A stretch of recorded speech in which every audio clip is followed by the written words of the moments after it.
Michel Foucault. Yeah, I know. The name itself can sound a little intimidating, right? But his ideas about power are absolutely essential for understanding the world we live in.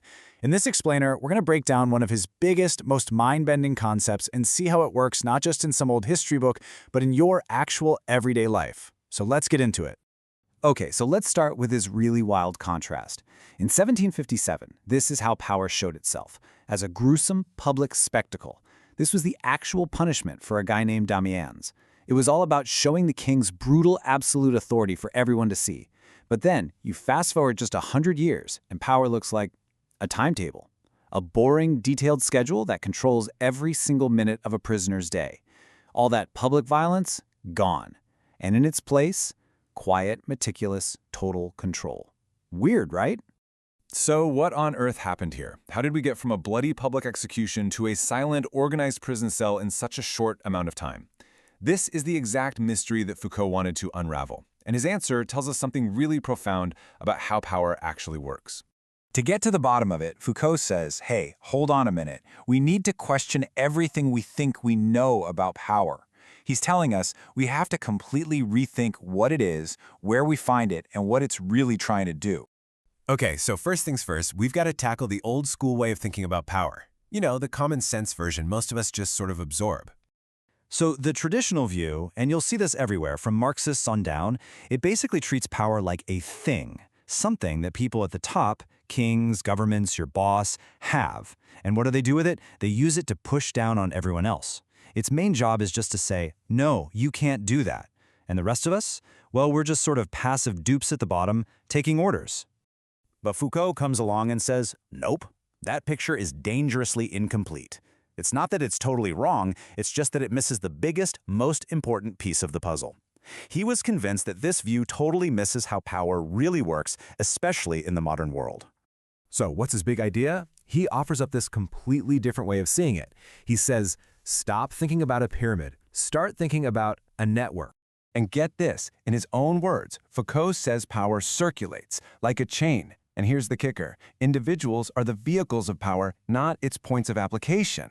What does that even mean? It means power isn't something that's just done to you. You and me and everyone. We are the actual channels that power flows through and gets put into action. And this slide just nails the difference, right? On one side, you've got that old pyramid, simple, clean, top-down. But on the other, you see Foucault's view. It's a messy, complicated network. Power is everywhere, in your family, between you and your doctor, a teacher and a student. It's not just in the government. Okay, this is maybe the single most important takeaway. Power isn't a noun, it's a verb. It's not something you have, it's something you do. It's a strategy, a dance that plays out in millions of little interactions between people, every single day. And this is where things get really, really interesting. See, Foucault says power isn't just about saying no all the time. It's also productive. It doesn't just stop things, it actually creates things. It produces new ways for us to act, new kinds of knowledge, and even new kinds of people. Here's a perfect example he used. Back in the 19th century, society became obsessed with controlling childhood sexuality. You'd think the goal was to just shut everyone up about it, right? To repress it. But what actually happened? It did the opposite. It produced this massive explosion of discussion, scientific studies, and constant parental surveillance. The attempt to say no actually created a whole new world of yes. That's productive power. Okay, so this all leads us to Foucault's most famous, and honestly kind of creepy, example of how this new kind of power really works. It's an idea that perfectly captures how we end up controlling ourselves.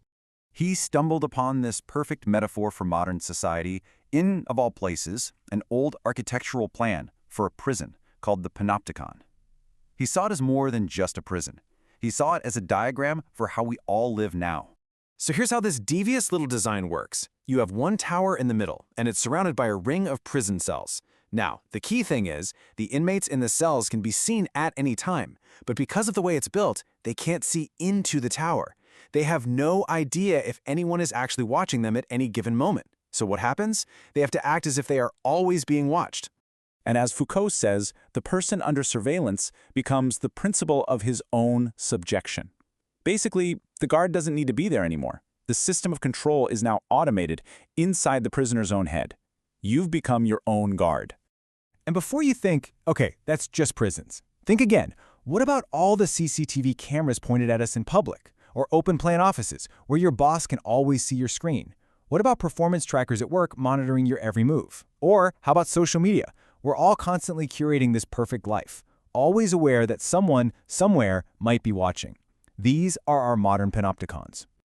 Okay, I know what you're thinking. This sounds super dystopian, right? Like we're all just trapped in this invisible prison. But wait, Foucault has a really important twist. A little bit of hope even. It's maybe his most famous quote of all. Where there is power, there is resistance. It's not a wish, for him it's a law. You simply cannot have one without the other. See, because power is this dynamic relationship, it's never totally stable. It's always a struggle, a push and a pull.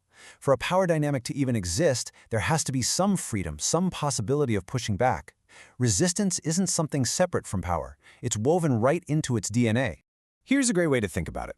When you're in front of your boss, you've got your public transcript going on. You know, you're polite, you nod, you're a model employee. But the second the boss's back is turned, that's when the hidden transcript comes out. The eye rolls, the gossip with your coworkers, the sarcastic jokes, that is resistance. It's happening all the time in a million tiny ways. So once you put on these Foucault glasses, you start to see this stuff absolutely everywhere. You can't unsee it. Seriously, think about your own day-to-day life. In schools, with their timetables and exam rankings. In hospitals, with the clear roles of doctor and patient. At work, with its performance reviews and constant monitoring.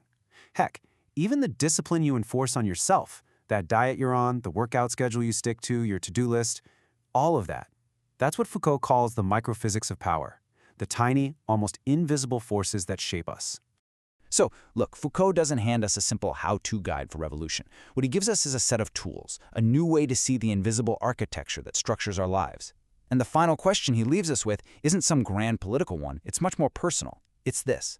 Now that you can see the network, now that you can see the architecture, how are you participating in it? How are you policing yourself?